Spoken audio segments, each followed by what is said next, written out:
तो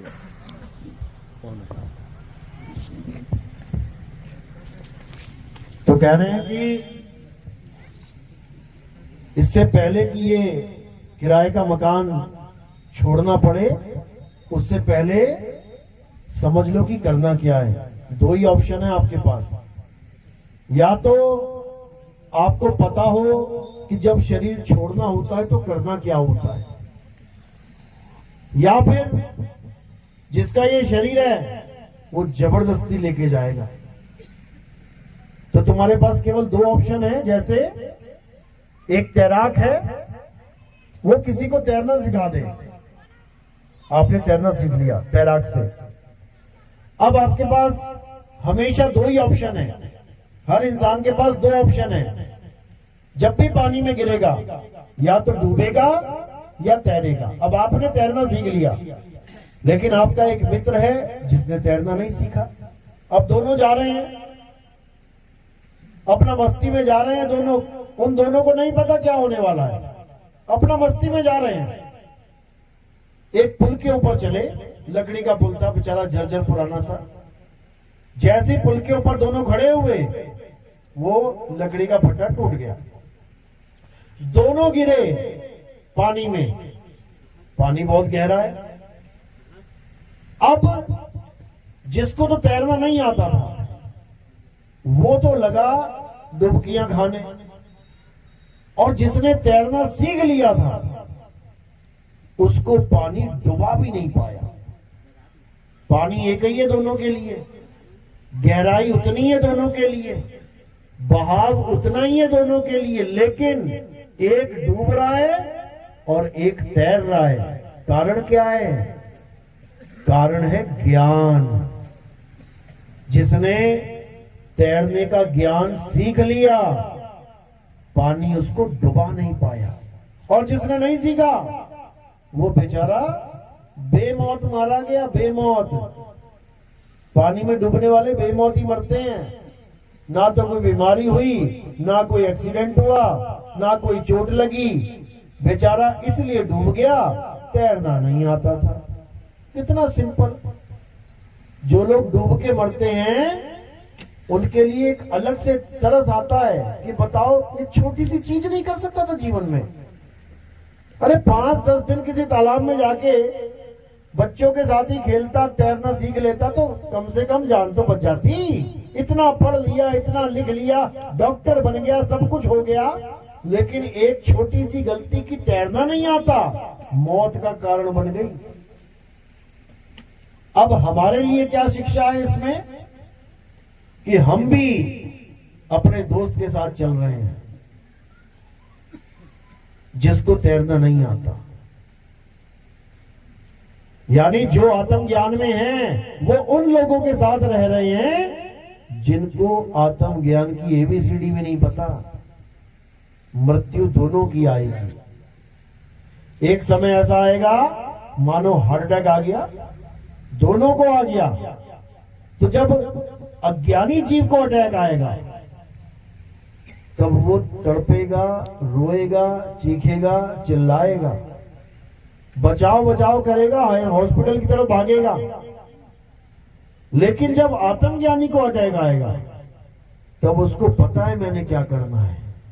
उसके पास एक विधि है जो उसके गुरु ने उसे समझा रखी है कि बेटा जब भी शरीर छूटे तो करना क्या है। अगर वो विधि तुम्हारे पास है तो मृत्यु तुम्हारा कुछ बिगाड़ ही नहीं सकती। क्यों? क्योंकि तुम्हें मृत्यु आ ही नहीं सकती, क्योंकि तुम शरीर हो ही नहीं। कौन हो तुम? आत्मा। जब हम आत्मा हैं तो फिर मृत्यु किस चिड़िया का नाम है भाई? और किसको मारेगी ये? आत्मा को ना तो कोई शस्त्र काट सकता है, ना अग्नि जला सकती है, ना वायु सुखा सकती है, ना जल भिगो सकता है। तो मृत्यु कैसे मारेगी इसे? इसको नहीं मार सकती। किसको मारेगी? शरीर को मारेगी। और किसी का शरीर नहीं बचेगा, किसी का भी नहीं। भगवानों का शरीर नहीं बचा। कृष्ण जी के पैर में क्या लगा था? तीर लगा था। तब उनका शरीर छूटा, शरीर की मृत्यु हो गई। पैर में तीर लगा शरीर के, कृष्ण जी के नहीं लगा। कृष्ण जी शरीर नहीं है कि कोई सोचे कृष्ण जी शरीर है और कृष्ण जी के पैर में तीर लग गया, कृष्ण जी की मृत्यु हो गई। बताओ, भगवान ही मार दिया इन लोगों ने। कि भगवान की मृत्यु कैसे हो? भगवान भी मरता है कभी क्या? वो कभी नहीं मर सकते। और वही नहीं, हम भी कभी नहीं मरे। कभी साहब समझा रहे हैं, अरे हम ना मरे मरे संसारा और हमको मिला जियावन हारा। हमें ऐसा ज्ञान मिल गया जिसने हमें सदा सदा के लिए जीवित कर दिया, जिसने हमें ये समझा दिया, ये बता दिया, जिसने हमें ये अनुभव करवा दिया कि हम हैं क्या। और जिस दिन हमें ये अनुभव हो गया, उसी दिन से मौत का तांडव अपने लिए खत्म हो गया। अब कुछ नहीं है, अब केवल इंतजार है मृत्यु का। जब मर्जी आ जाए, आज आ जाए, कल आ जाए, परसों आ जाए, स्वागत है उसका। क्यों? क्योंकि जिसकी जो चीज है वो ले जाएगा। आपने किसी से किराए के लिए गाड़ी ले ली एक दिन के लिए, आप खूब घुमा रहे हो, टहला रहे हो शहर में। अब कल को जब वो आएगा तो क्या करोगे? रोने लग जाओगे, मत ले जाओ, मत ले जाओ, मत ले जाओ। क्या करोगे? किराया दिया है, गाड़ी ली है, समय पूरा हो जाएगा, गाड़ी वापस कर देंगे। बस इतना सा खेल है। लेकिन हम गाड़ी ले तो आए, लेकिन देते नहीं बन रहा है। कहां है वो गाड़ी? कहां है गाड़ी? ये खड़ी है, ये शरीर गाड़ी है तुम्हारी। लेके तो आ गए मां के गर्भ से, लेकिन देते नहीं बन रहा है। देने में हालत खराब हो रही है। क्यों? क्योंकि हमें यही समझ में नहीं आ रहा कि इस गाड़ी के बिना हम जाएंगे कहां। अभी तो गाड़ी में बैठे हैं, समझ में आ रही है बात। हाँ ठीक है, हम जिंदा हैं। शरीर देख देख के एक दूसरे का सोच रहे हैं, हाँ हाँ हम जिंदा हैं। और जब गाड़ी देने की बात आई, शरीर देने की बात आई, तब रोने लग जाते हैं, बचाओ बचाओ करते हैं। पूरी उम्र पूजा पाठ करते हैं। क्यों? स्वर्ग जाएंगे, स्वर्ग जाएंगे। पंडित जी भी कह रहे हैं बेटा पूजा करो वरना नरक चले जाओगे। हाँ पंडित जी कर रहे हैं पूजा, सारी उम्र पूजा करी स्वर्ग जाने के लिए। लेकिन जब डॉक्टर ने कहा कि तुम्हारी किडनियां फेल हो गई बेटा, थोड़े दिन के मेहमान हो, तब क्या होगा? तब रोने लग जाएंगे, पंडित जी बचा लो, डॉक्टर साहब बचा लो। अरे अब तो स्वर्ग जाने की बारी आई, सारी उम्र पूजा इसीलिए तो करी थी कि स्वर्ग जाना है। अब स्वर्ग जाने की बारी आई तो रोना स्टार्ट हो गया। वही मुसलमान का काम है। सारी उम्र नमाज पढ़ेंगे कि खुदा के पास जाएंगे, जन्नत में जाएंगे, और डॉक्टर ने कह दिया चंद दिन का मेहमान है तो रातों की नींदें उड़ जाएंगे। अरे भाई मर जाऊंगा। अरे मरेगा नहीं तो जाएगा कैसे? बिना मरे जाएगा क्या? मर के ही जाना पड़ेगा वहां पे। लेकिन अज्ञानी मरेगा, ज्ञानी नहीं मरता कभी। ज्ञानी के पास क्या है? आत्मज्ञान। उसके पास आत्मज्ञान है। उसको मृत्यु मार ही नहीं सकती, क्योंकि उसको पता है जब इस गाड़ी का मालिक आएगा और कहेगा भैया गाड़ी वापस कर, हमने ऐसे करके उसको पकड़ा देनी है। बस इतना सा खेल है। लेकिन ना समझने के कारण दुर्दशा हो जाती है, दुर्दशा। मरते मरते लोग रोते हैं, चीखते हैं, चिल्लाते हैं, गिड़गिड़ाते हैं। उनको देख के सामने वाले की हालत खराब होने लग जाती है। लेकिन जो आत्मज्ञानी होते हैं वो क्या करते हैं? कहते हैं जिस मरने से जग डरे मेरे मन आनंद, और मरने पर ही पाइए पूर्ण परमानंद। मरता मरता जग मुआ, और मरना जाने ना कोई, ऐसी मरनी जो मरे और पौहर न मरना हो। कहते हैं जब आत्मज्ञानी शरीर को छोड़ता है, अपने निज आनंद में छोड़ता है। वो अपने निज आनंद में, अपने आनंद में। और अपने आनंद का नाम क्या है? सतचित आनंद। सतचित आनंद का मतलब ये नहीं कि किसी भगवान का नाम है ये कि जयकारे लगा रहे हो वो सच्चिदानंद भगवान की जय। ये कोई भगवान नहीं है भाई, ये भगवान नहीं है। सच्चिदानंद का मतलब क्या होता है? सत चित्त आनंद। जैसे तुम्हें हारमोनियम की आवाज बहुत अच्छी लगती है, तो हारमोनियम क्या है? शब्द है, आवाज है। और तुमने क्या जोड़ा उस शब्द से? अपना चित्त जोड़ दिया। जैसे ही तुम्हारा चित्त जुड़ा, हारमोनियम की आवाज तुमने सुनी, अब क्या मिलेगा तुम्हें? आनंद। तो भैया कौन से भगवान का नाम है ये? अज्ञानता में लोग उस परम अवस्था को जो तुम्हारी है, अपनी है, निज है, उसको किसी और भगवान का नाम देके जयकारे लगा के प्रसाद खा के घर चले जाते हैं। और जब मृत्यु आती है, कौन आनंद में है भाई? कौन आनंद में है भाई? कोई आनंद में नहीं है। फिर सब रोते हैं, चीखते हैं, चिल्लाते हैं। तो कबीर साहब यही समझा रहे हैं कि जिस दिन तू शब्द से अपने चित्त को जोड़ देगा, आनंद ही आनंद हो जाएगा, तू ही सच्चिदानंद हो जाएगा। हमारा ही स्वरूप है सत्य चित आनंद। यानी अपने इस नकली स्वरूप से अपने चित्त को हटा के अपने सत्य स्वरूप से जोड़ने पर जो आनंद मिलता है, उसी को सच्चिदानंद कहते हैं। और जब वो सच्चिदानंद स्वरूप प्राप्त हो जाता है, उसके बाद किसी की मृत्यु नहीं होती, अमर हो जाते हो, अमर। और अमर कोई देवी देवता आपको वरदान नहीं दे सकता अमरता का। तुम भोले शंकर को भी प्रकट कर लो ना, तुम विष्णु जी को भी प्रकट कर लो, तुम ब्रह्मा जी को, तीनों को एक साथ भी प्रकट करके वरदान मांग लो कि भगवान मुझे अमर कर दो, मिल जाएगा क्या? अरे बड़े बड़े राक्षसों ने प्रकट कर दिए, बड़े बड़े राक्षस तुम ना कर पाए, राक्षसों ने कर दिए प्रकट। और क्या मांगा? भगवान मुझे अमर कर दो। तुम्हारे सामने भगवान प्रकट हो जाए, पता है क्या मांगोगे? भगवान मेरी 10वीं का रिजल्ट पास हो जाऊं मैं, भगवान मेरी नौकरी लग जाए, भगवान मेरी शादी हो जाए इस साल, ये मांगोगे। यानी हमारा आईक्यू इतना डाउन है, हमें पता ही नहीं है कि भगवान से मांगा भी क्या जाता है। लेकिन वो राक्षस होके क्या मांग रहे हैं? अमर, अमर कर दो मुझे। तो किसको अमर किया भाई भगवान ने? कहते भगवान सब कुछ दे सकते हैं, एक को ना दिया अमरता का वरदान, एक को तो दे देते। सबको क्या बोल रहे हैं? भाई यहां कोई अमर नहीं हो सकता, हम खुद अमर नहीं है, ये तक बोला उन्होंने। हम खुद अमर नहीं है, हमारी भी आयु सीमा निश्चित है। भाई तू कहां से अमर हो जाएगा? कुछ और मांग ले, कुछ और मांग ले।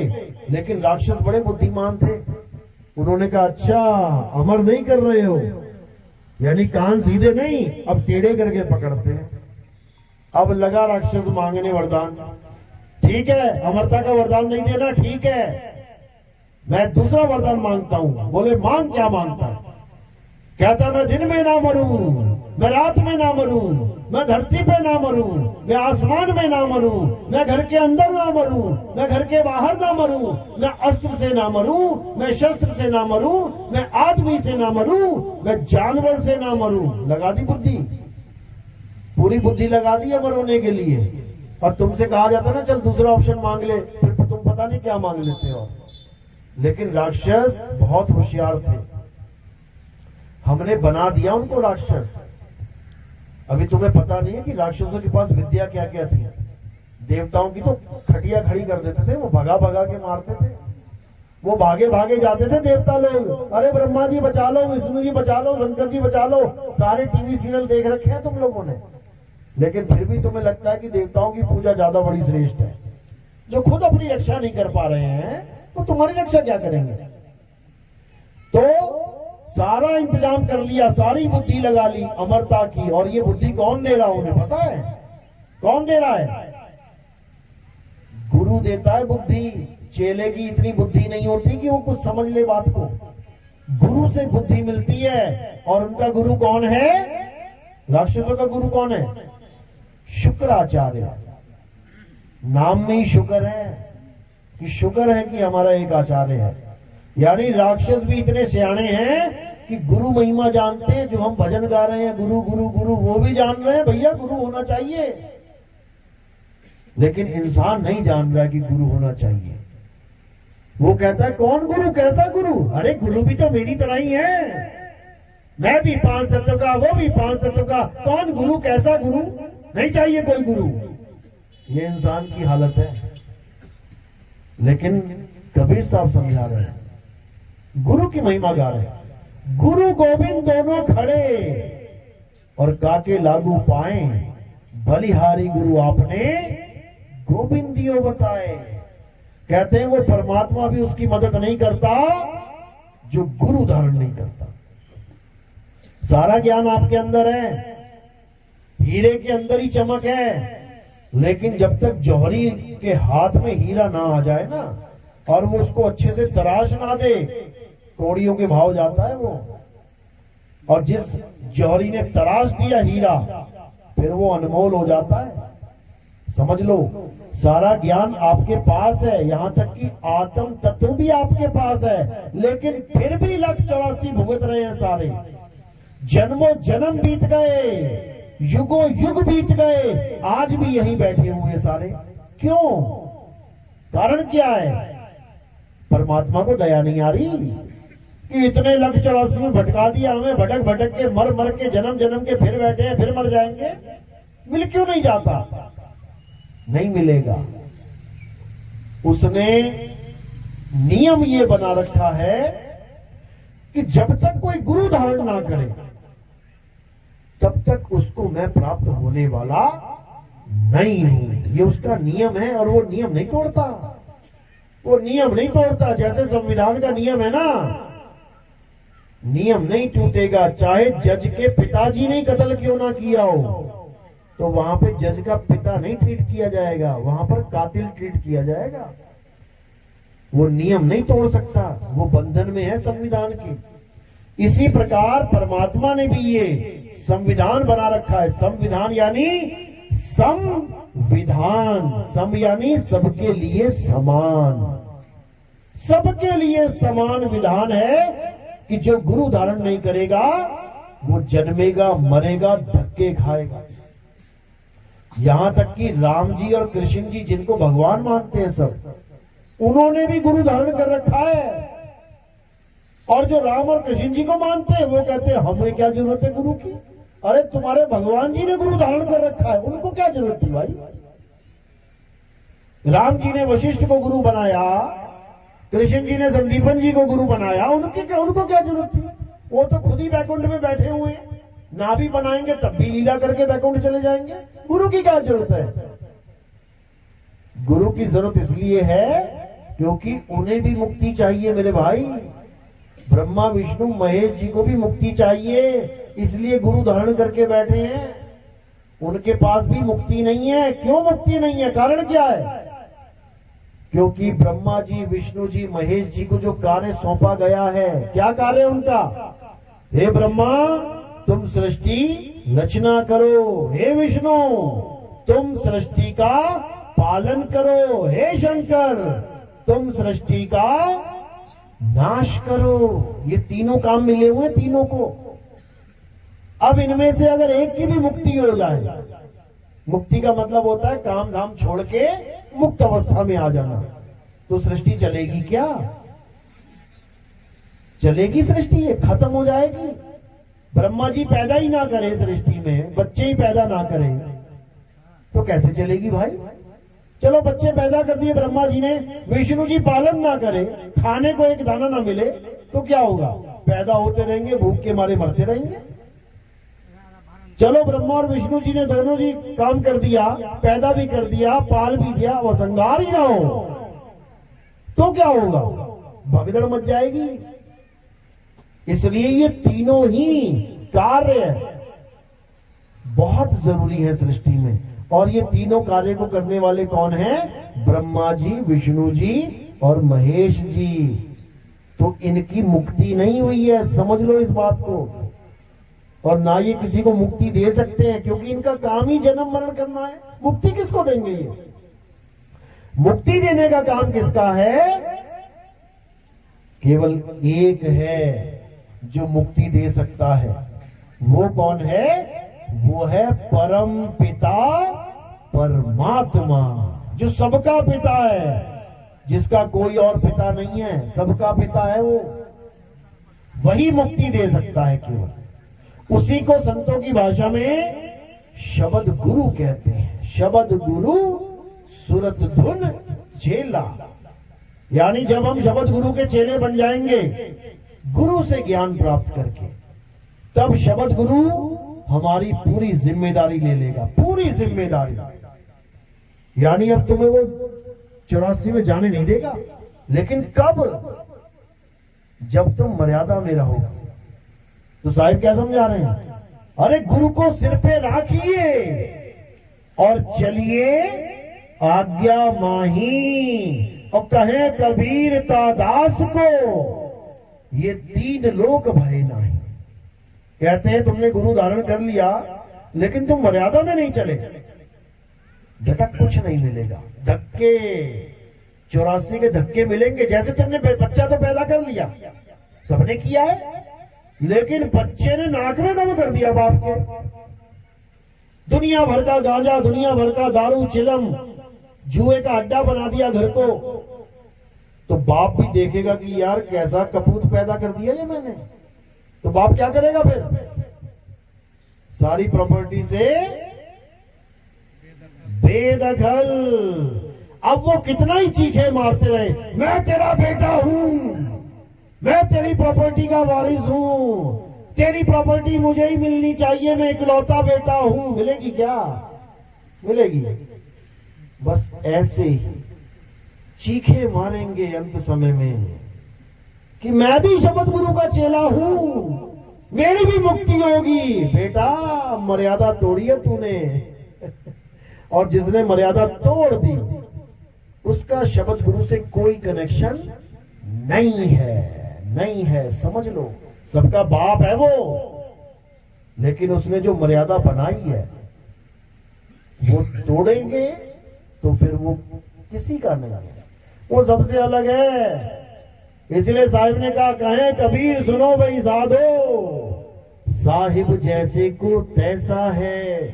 अगर तुम मर्यादा में रहोगे तुम्हारा बाप बन के रहेगा वो, और अगर तुमने घर को जुआ खाना बना दिया, नशेड़ी का अड्डा बना दिया, तो लठ भी है उसके पास, फिर वो भी जानता है कि कैसे ठीक किया जाता है। जो पैदा करना जानता है वो भी ठीक करना भी जानता है।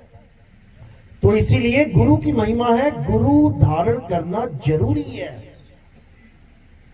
कहते हैं बिन गुरु पढ़े जो वेद पुराना, और सार न जाने रहे अज्ञाना। सारी उम्र वेद पुराण गीता भागवत तुम पढ़ पढ़ के तुम कितने ही बड़े ज्ञानी बन जाओ, कहते हैं सार न जाने रहे अज्ञाना, यानी तुम अपना सार नहीं जान पाओगे। सार क्या है? तुम्हारा स्वरूप ही सार है, तुम्हारा सत्य स्वरूप, तुम्हारा आत्म स्वरूप ही सार है। उसी को जानना है। वेद पुराण तो मात्र संकेत हैं। वेद पुराणों को रट के कोई एग्जाम थोड़ी नहीं देना है कि नंबर कम आ गए तो 84 में चला जाऊंगा, कि मुझे सारे श्लोक रटे होने चाहिए तब मेरी मुक्ति होगी। अरे पोथी पढ़ पढ़ जगमुआ, और भयो न पंडित कोई। एक है आखर पीव का, पढ़े सो पंडित होए।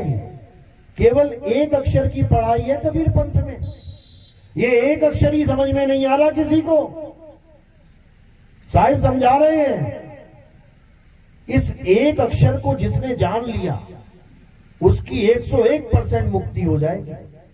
और जो 52 अक्षर पढ़ पढ़ के गुण गुण के सारा समय जीवन बर्बाद करके चले जाते हैं, वो 84 के ढोर हैं, वो 84 में जाएंगे। तो साहिब समझा रहे हैं, 52 अक्षर जोरे आन, सक्या न अक्षर एक पहचान। बस एक अक्षर की बात है, ये सारा संसार एक हो जाएगा अगर उस एक अक्षर को जान ले। हिंदू जान ले, मुसलमान जान ले, सिख जान ले, ईसाई जान ले, सारे एक हो जाएंगे। अलग क्यों हो गए? इन्हीं अक्षरों की वजह से। हिंदू को कौन सा अक्षर प्यारा है? राम,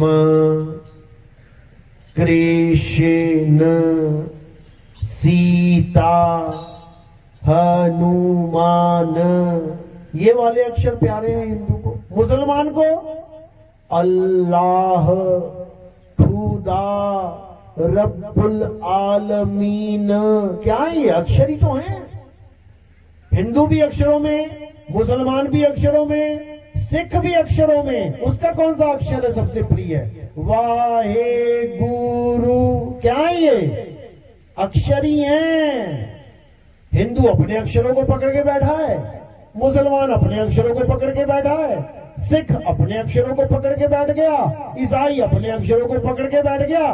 पकड़ सबने ही अक्षर रखे हैं, लेकिन ये अक्षर एक दूसरे से अलग करने वाले हैं। क्यों? क्योंकि ये 52 अक्षर है। ये 52 अक्षर सबको अलग करने में सबसे बड़ा रोल निभाते हैं, और सबको एक करने में वो एक अक्षर सबको एक करने में अहम भूमिका निभाएगा। और वो एक अक्षर क्या है? वो आपकी आत्मा है। और ये 52 अक्षर कहां से पैदा होते हैं? इसी आत्म तत्व से पैदा होते हैं। ये सारे अक्षर कहां से निकल रहे हैं? ये आत्म तत्व की वजह से निकल रहे हैं। आत्म तत्व शरीर से अलग तो सारे अक्षर खत्म। अब बोल के दिखाओ जय श्री राम। मुर्दे से बुलवाओ अल्लाहू अकबर। सिख से मुर्दा है उससे बुलवा, बोल भैया वाहेगुरु। कोई ईसाई है उससे बोल जरा गॉड यीशु मसीह। क्या बोलता है? बोल के दिखा। कोई ना बोल पा रहा है। क्यों? क्योंकि वो एक अक्षर शरीर से जुदा हो गया। वही है एक अक्षर, और उसी को आत्मा कहते हैं। आत्मा अक्षर का मतलब क्या होता है? जब हम इसका संधि विच्छेद करेंगे तो आता है आ प्लस शर। शर यानी नाशवान। कोई भी चीज है जो नाशवान है वो शर है। उसके आगे आ लगा दिया, अब क्या बन गया? अक्षर यानी अविनाशी। तो कौन है अविनाशी?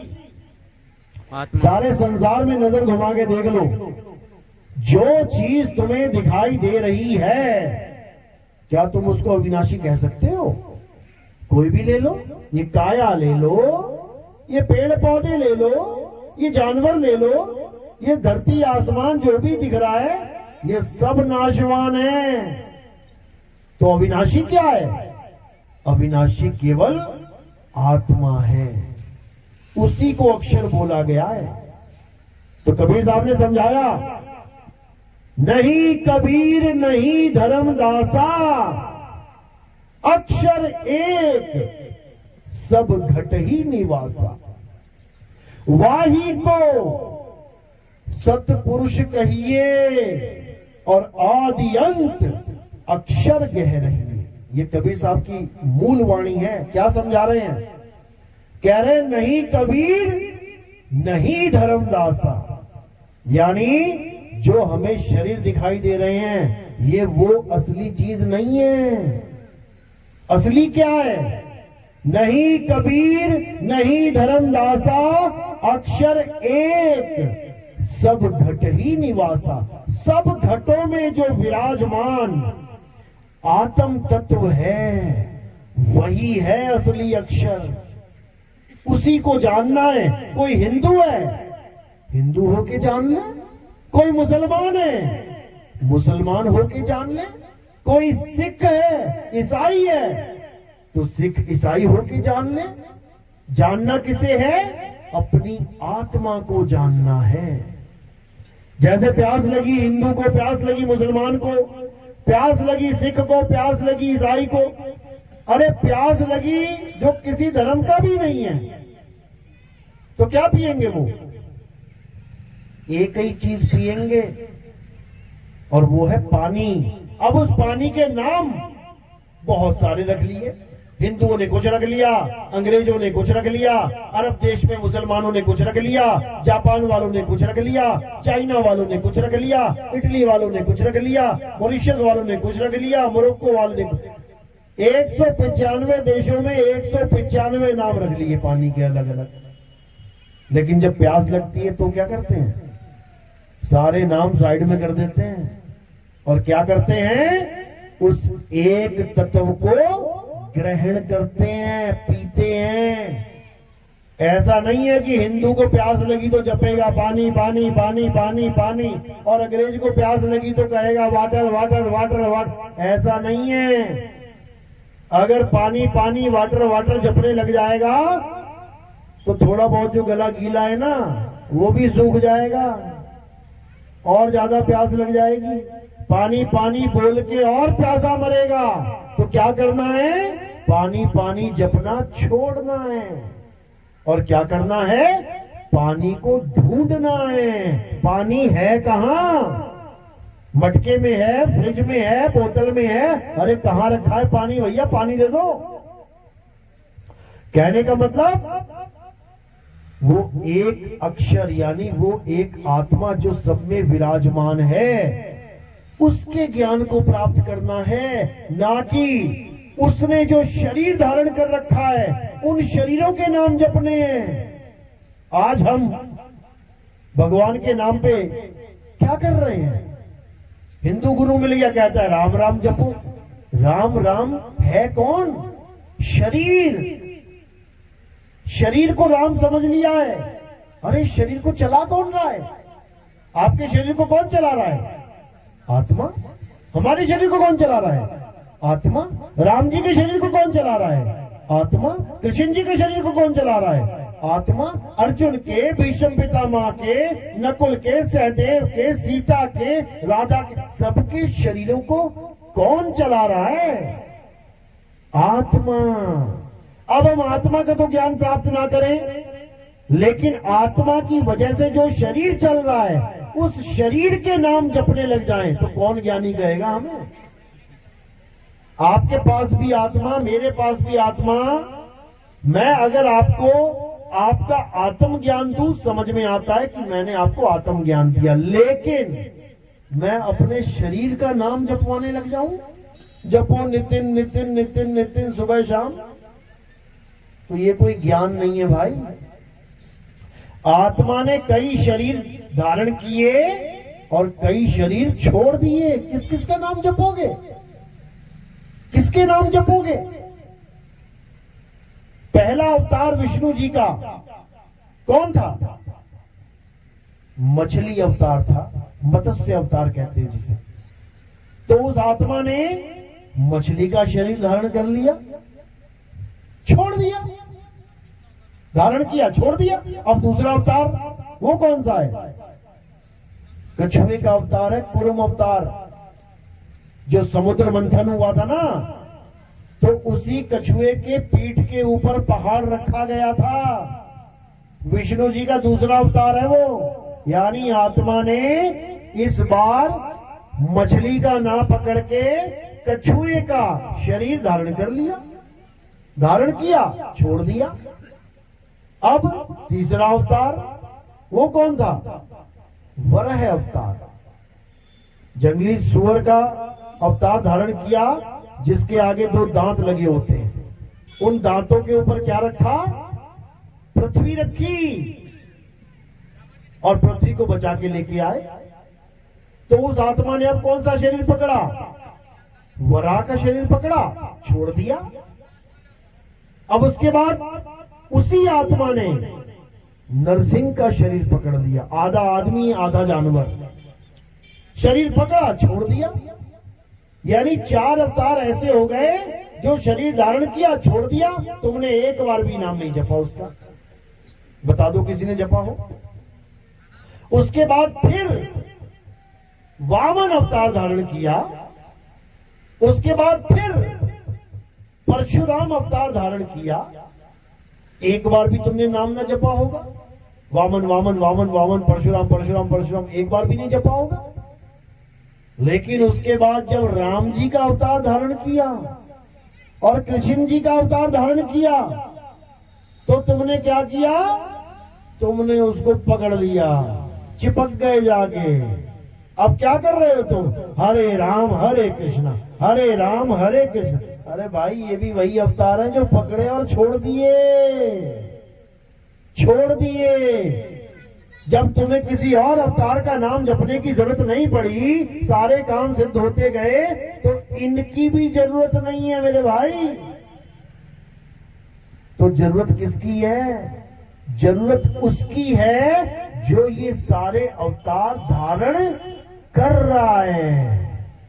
जिसने मछली का शरीर धारण करके छोड़ दिया, वरा का शरीर धारण करके छोड़ दिया, राम जी का शरीर धारण करके छोड़ दिया, कृष्ण जी का शरीर धारण करके छोड़ दिया, नौवां अवतार बुद्ध जी का शरीर धारण करके छोड़ दिया। समझो, तुमने एक बार भी ना जपा होगा हिंदुओं ने ओम बुद्धाय नमः, ओम बुद्धाय नमः, वो कोई नहीं जपवाएगा तुम्हें। नौवां अवतार है विष्णु जी का, तुम्हें 7वें और 8वें में अटका के रखेंगे, हरे रामा हरे कृष्णा हरे रामा हरे कृष्णा, और कहेंगे इस नाम से तुम्हारी सारी मुसीबतें टल जाएंगी। 700 साल मुसलमानों ने राज किया, मुसीबत न टाल पाए। 700 साल एक मुसीबत नहीं टली हमारी। कहां चले गए थे ये सारे मंत्र बोलने वाले, हरे राम हरे कृष्ण? उसके बाद अंग्रेज आ गए, 200 साल अंग्रेजों ने हमारी हालत खराब कर दी। कहां चले गए थे ये मंत्र जो अब आजादी के बाद तुम कहते हो कि ये मंत्र जप लो, कोई तुम्हारा बाल नहीं बांका कर सकता। 900 साल धक्के खाए हैं हमने। कहां चले गए थे ये मंत्र? और अगर फिर कोई आ गया तुम्हारे ऊपर राज करने वाला, फिर जप के देख लेना एक बार, शायद बला टल जाएगा, लग जाएगा पता। तो ये लोग केवल और केवल मूर्ख बनाते हैं धर्म के नाम पे, जबकि गीता क्या कहती है?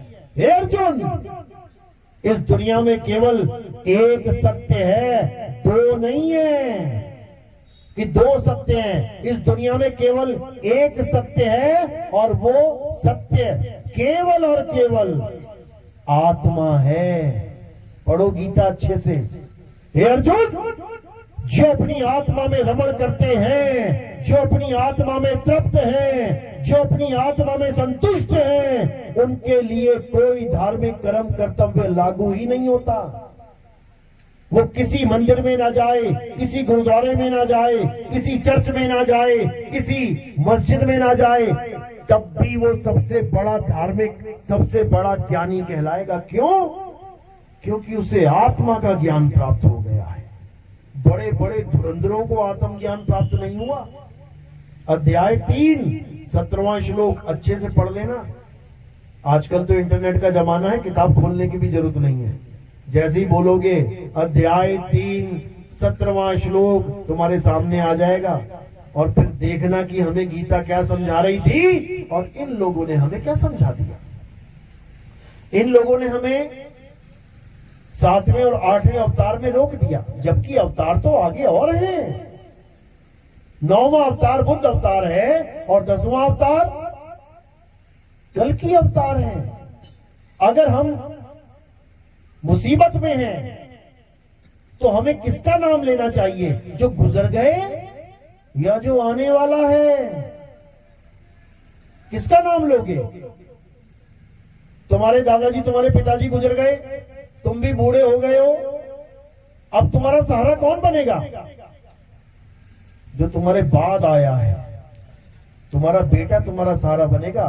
तुम्हारे पिताजी दादाजी सहारा नहीं बनेंगे, वो तो निकल लिए, चले गए वो तो इसीलिए जो आने वाले हैं कल्कि अवतार, अब उनका नाम जपना शुरू करो, तब कहो कुछ बन जाए तुम्हारा, नहीं तो कुछ बनने वाला नहीं है। राम जी कृष्ण जी के सहारे हम लोग 900 साल गुलामी में जिए हैं। भगत सिंह जैसों ने अपनी शहीदियां दी हैं, तब जाके देश आजाद हुआ है। किसी पंडित जी ने हरे राम हरे कृष्णा करके आजादी नहीं दिलवा दी, समझ लो। और अगर कोई फिर आ गया तुम्हें गुलाम बनाने वाला, तो तुम्हें आत्मनिर्भर होना पड़ेगा, तब गुलामी खत्म होगी। आत्मनिर्भर यानी अपने ऊपर निर्भर होना पड़ेगा, तब तुम उनका सामना कर पाओगे, समझ लो। लेकिन समझ में नहीं आती ये बातें। क्यों? क्योंकि पुरानी इतनी धूल पड़ चुकी है ऊपर कि अब छटने का नाम नहीं ले रही है। इन्हीं नादानियों की वजह से हमने अपने देश की इतनी संपत्ति खोई है कि तुम सोच भी नहीं सकते। तुम्हें पता है हमारा देश सोने की चिड़िया कहलाता था, सुना है ना, सोने की चिड़िया। अब कौन सी चिड़िया बन गया है? अब मिट्टी की चिड़िया भी नहीं रही है। सोने की चिड़िया कहलाता था। गरीब से गरीब आदमी भी सोने की थाली होती थी उसके घर में, चांदी की चम्मच होती थी उसके घर में। घर में छोड़ो, गांव गांव के चौक पे 20-20 किलो 50-50 किलो की सोने की मूर्तियां होती थी भगवानों की, समझ लो। इसीलिए आए सारे लुटेरे भारत में, नहीं तो भारत में क्यों सबने टारगेट बनाया। जब वो घूमने आए उन्होंने देखा, अरे बाप रे बाप, अरे भाई हर जगह सोना ही सोना है, मंदिर में घुसो तो सही, ये हीरा लगा है, पन्ना लगा है, रतन जड़े हुए हैं और कोई चौकीदार भी नहीं है। कितने बड़े बेवकूफ है ये लोग। हमारे देश में तो छोटी सी भी चीज है वो संभाल संभाल के रखते हैं। इन्होंने सड़क के बीचों बीच 50 किलो की सोने की मूर्ति रख रखी है। कितने बड़े बेवकूफ हैं ये लोग। देख वेख के सारा घूम घूम के चले गए अपने घर। बताया महाराज को, अरे महाराज ये तो कुछ भी नहीं है तुम्हारे पास। भारत में जाके देखो, जितना तुम अपने खजाने में लेके बैठे हो वो तो सड़कों पे फेंक के बैठे हैं। आगे फिर घोड़े पे बैठ के चीनी फेंकोगे तो चींटी आएगी। अब जब चींटी आई और उठा उठा के मूर्तियां हो गई सप्लाई, तब नानी याद आई। फिर अकल आई कि अरे भैया लुट गए, बर्बाद हो गए। और एक बार नहीं लुटे, पता नहीं कितनी बार ठोकर खा के अकल आई। सोमनाथ का मंदिर कितनी बार लूटा पता है? कितनी बार? 17 बार। पूरे गांव में, पूरे शहर में, पूरे भारत में। तुम ये खबर फैला देना कि कोई एक ऐसा आदमी है जिसका घर 17 बार लूटा हो, 17 बार चोरी हुई हो। मुश्किल ही है कोई एक मिलेगा, क्योंकि एक आम आदमी भी 1 बार, 2 बार, 3 बार, 4 बार, 5 बार, 6 बार, 10 बार चोरी होने के बाद इतना अलर्ट हो जाता है कि अब ना होने देता चोरी। एक आम आदमी, लेकिन वो भगवान का घर था भाई। सोमनाथ मंदिर, त्रिकालदर्शी भोले शंकर बैठे हैं अंदर। भगवान शंकर जी का घर कितनी बार लुट गया? 17 बार। क्यों लुटा 17 बार? कारण क्या था? मंदिर सजा हुआ है, सब कुछ बढ़िया है, सब कुछ एकदम बढ़िया। कोई लुटेरा आया, सारा मंदिर खाली करके चला गया। अब क्या बचा मंदिर में? हीरे ले गया, जवाहरात ले गया, सोने की मूर्तियां ले गया, चलो ठीक है एक बार ले गया। अब क्या बचा मंदिर में? अब क्यों आएगा वो दोबारा लूटने? तुम्हारा घर कोई खाली करके ले जाए, माल खजाना सारा ले जाए, वो दोबारा आएगा तुम्हारे घर में खाली मकान लूटने? क्यों आया दोबारा? कारण क्या था? क्योंकि हम लोगों ने, ये छोटी बुद्धि ने दोबारा से सजा दिया। दोबारा से हीरे मोती जवाहर पन्ना सोना चांदी लगा दिया। उन्होंने कहा अरे भाई बढ़िया बनते हैं यार, ये तो एक बार तो मजा आया, ये दोबारा तैयार कर दिया सारा मामला। दोबारा आके फिर लूट के लेके चले गए। अब तीसरी बार क्यों आए? 2 बार खाली कर दिया खजाना, दीवारें रह गई खड़ी हुई। अब तीसरी बार क्यों आएंगे? कोई क्यों आए पता है? क्योंकि फिर सजा दिया। वो चौथी बार आए, फिर सजा दिया। वो 5वीं बार आए, फिर सजा दिया। वो 7वीं 8वीं 10वीं 11वीं 12वीं 17 बार लूट लिया। 18वीं बार क्यों नहीं आए? 18वीं बार क्यों नहीं आए? अब अकल आ गई, ये भैया इसको नहीं सजाना है। फिर क्या किया? फिर पत्थर का शिवलिंग रख दिया वहां पे, आओ लूटो, आओ लूटो जरा। अब कौन लूट के लेके जाए तुम्हारा पत्थर का शिवलिंग? सोने का होता, चांदी का होता, लेके जाते, पत्थर कौन लेके जाएगा? इसीलिए बच गया, इसीलिए बच गया। समझ लो, भगवान का घर इसलिए बच गया 17 बार लूटने के बाद, क्योंकि अकल आ गई। अकल आ गई कि भगवान अपने घर की रक्षा नहीं कर सकते। अकल आ गई, कौन करेगा रक्षा? आत्मा करती है रक्षा। आत्मा अगर वहां पे 100 बंदों की, 200 बंदों की, 500 बंदों की फौज खड़ी होती ना उस मंदिर की रक्षा के लिए, लूट लेता कोई? क्यों? क्योंकि वहां पे